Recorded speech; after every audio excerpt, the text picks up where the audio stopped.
រឿងនិទានកំហែងឈើទាលកំណែវែងនិងមានកតិអប់រំនៅពីក្រោយភូមិតូចមួយឈ្មោះដូនតាក្រពើមានព្រៃឈើទាលទូលាយស្រងាត់មើលទៅស្រស់ស្អាតជាមួយខ្យល់ត្រជាក់និងសំឡេងបាក់ស៊ីស្រែករាំងរែករាល់ព្រឹកមិញព្រៃនេះគេហៅថាព្រៃឈើទាលពន្លឺព្រះអាទិត្យព្រោះពន្លឺថ្ងៃព្រឹកឆ្លោះតាំងលើដើមឈើធំៗបង្កើតទេសភាពដ៏អស្ចារ្យក្នុងព្រៃនោះមានសត្វរស់នៅជាច្រើនប្រភេទមួយក្នុងចំណោមសត្វទាំងនេះគឺមានកំហែងតូចមួយឈ្មោះពីគីរស់នៅឈ្នួលរួងតូចក្រោមដើមឈើទាលម្ដាយរបស់គាត់បានបណ្ដុះបណ្ដាលគាត់ឲ្យគោរពសត្វផ្សេងៗនិងព្យាយាមរៀនអ្វីថ្មីៗរៀងរាល់ថ្ងៃគីជាកំហែងឆ្លាតមានចិត្តស្រទន់និងមិនធ្លាប់ធ្វើអាក្រក់លើសត្វណាម្នាក់ទេប៉ុន្តែកុមារកំហែងជាច្រើននៅព្រៃធំៗនេះឬសត្វធំៗមួយចំនួនតែងមើលស្រាលគាត់ព្រោះគាត់តូចនិងខ្សោយជាងគេក្នុងព្រៃនោះសំងំមួយនៅលើកំពូលឈើទាល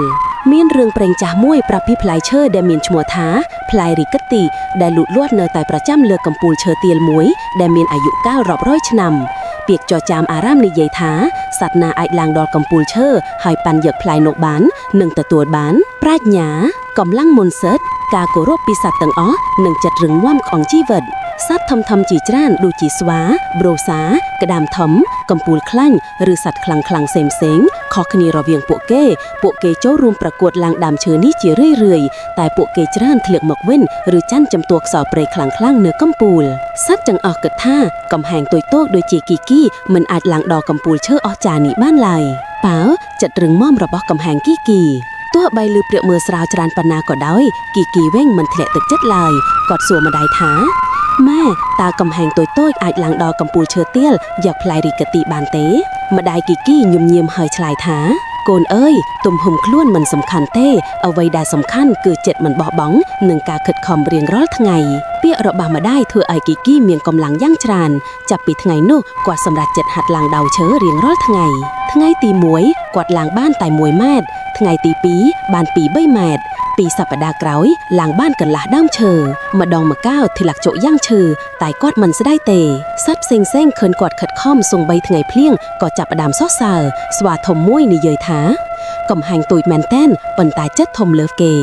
ថ្ងៃដែលជាជីវិតថ្មីជាយប់មួយម្ដាយបាននិយាយថាបើស្អែកថ្ងៃអាកាសឡោកូនអាចសាកល្បងឡើងដល់កំពូលបានហើយព្រឹកថ្ងៃបន្ទាប់ពន្លឺថ្ងៃឆ្លុះលើដើមឈើទាលខ្យល់ព្រៃបក់ត្រជាក់គីដកដង្ហើមជ្រៅមួយហើយចាប់ផ្ដើមឡើងគាត់ឡើងចុងក្រោយបន្ទាប់ពីព្យាយាមយ៉ាងខ្លាំងគីឈរលើកំពូលដើមឈើបំពឹងទៅមើលព្រៃធំទូលាយនៅទីនោះគាត់ឃើញផ្លែរីកទីមានពណ៌មាសចាំងភ្លឺគាត់យ៉ាក់វាចុះមកក្រោមដោយសុភមង្គលពេញទឹកមុខសត្វទាំងអស់អាប់អរសាទរនឹងជោគជ័យរបស់គាត់ឈឹងមេរៀនជីវិតពីកំហែងឈើទាលគីបានថ្លែងជាសុន្ទរខៈម្ដងមួយថាខ្ញុំមិនមែនខ្លាំងជាងអ្នកណាទេខ្ញុំគ្រាន់តែអត់បោះបង់មនុស្សឬសត្វណាក៏ដោយបើខិតខំហើយជឿលើខ្លួនឯងក៏អាចឡើងដល់កំពូលដែលខ្លួនចង់បានថាសត្វទាំងអស់នឹកចាត់នឹងប្រយោគនេះពួកគេរៀនថាកុំមើលស្រាលអ្នកដទៃកុំស្រមៃថាខ្លួនគ្មានតម្លៃការខិតខំរៀងរាល់ថ្ងៃជាកន្លងដល់ជោគជ័យទំហំមិនសំខាន់ចិត្តមិនបោះបង់សំខាន់ជាងគេ